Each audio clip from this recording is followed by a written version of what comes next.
నమస్తే friends, welcome back to blossom channel. మన భారతదేశంలోని అత్యంత శక్తివంతమైన త్రివేణి సంగమం ప్రయాగరాజ్లో ఉంది, ఉత్తరప్రదేశ్. ప్రయాగరాజు త్రివేణి సంగమం సమీపంలో ఉన్న అలోపి శక్తిపీఠం అండి. అలోపి దేవి మందిర్ అత్యంత విశిష్టమైన మందిర్ అండి. ఇది సతీదేవి కుడి చేతి వేళ్ళు పడిన ప్రదేశం. చెయ్యి ఎక్కడ పడింది చూడండి, ఇక్కడ మనకి కనిపిస్తూ ఉంది. విగ్రహం లేని ఏకైక శక్తిపీఠం ఇదే కావడం మరొక విశేషం. ఇక్కడ భక్తులు పూజించేది ఒక డోలీలోని చక్రరథం అండి. అది డోలీలో ఉండే దీన్నే పూజిస్తారండి భక్తులు. ఇక్కడ దేవత మాధవేశ్వరీ దేవి, అలోపి మాతగా ఇక్కడ దేవి విగ్రహము ఉండదండి. అలోపి మాతగా వ్యవహరిస్తారు మాధవేశ్వరీ దేవిని. పవిత్రమైన డోలీ ఉంటుందండి, లోపల విగ్రహము ఉండదు. ఇలా లోపలికి వెళ్ళాలి. క్యూ లైను ఉంది చూడండి, ఈ క్యూ లైన్ వెంబడి లోపలికి వెళ్ళాలి.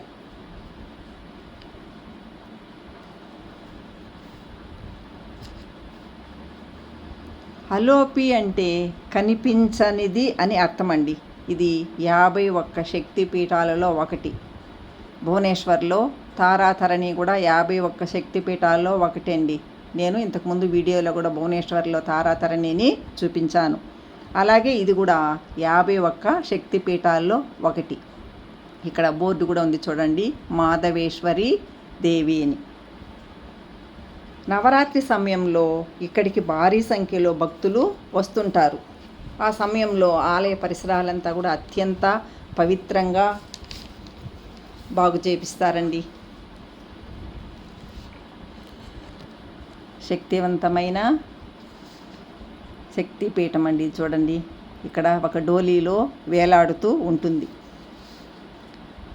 వరప్రదాయిని, మణిమాలదాయిని, భక్తుల పాలిట చింతామణి, ప్రకృతి స్వరూపిణిగా మాధవేశ్వరిని పూజిస్తారండి. ఇక్కడ మాధవేశ్వరి దేవి ఆలయం.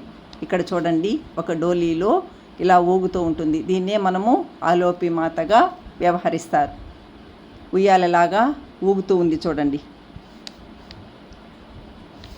దీనికి ఒక కథ ఉందండి. ఒకప్పుడు ఇక్కడ దట్టమైన అటవీ ప్రాంతము ఉండేదని, ఆడపిల్లలకు పెళ్లి చేసి అత్తవారింటికి పంపేటప్పుడు పెళ్లి కూతుర్ని పంపినప్పుడు ఆ డోలీలో పంపించేవారు. ఒకసారి బందిపోటు దొంగలు వచ్చి పెళ్లి కూతురు వెళ్తున్న డోలీని అడ్డగించి సొమ్మంతా కూడా దోచుకుపోయారు. అప్పుడు పెళ్లి కూతురు అమ్మవారిని ప్రార్థింపగా ఆ దేవి పెళ్లి కూతురుని మాయం చేసి దొంగలకు కనిపించకుండా చేసిందని, అప్పటి నుండి ఆ దేవిని అలోపి దేవిగా వ్యవహరిస్తారండి. చూడండి, పైనుంచి ఒక గుడ్డ, కిందన డోలి అండి, చక్రరథంలాగా వేలాడుతూ ఉంటుంది.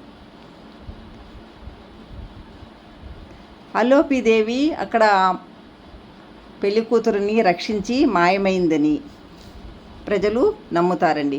అప్పటి నుంచి ప్రజలు అమ్మవారిని శుభకార్యాలు మొదలుపెట్టినప్పుడు అమ్మవారిని ప్రార్థించే తర్వాత శుభకార్యాలు మొదలు పెడతారు.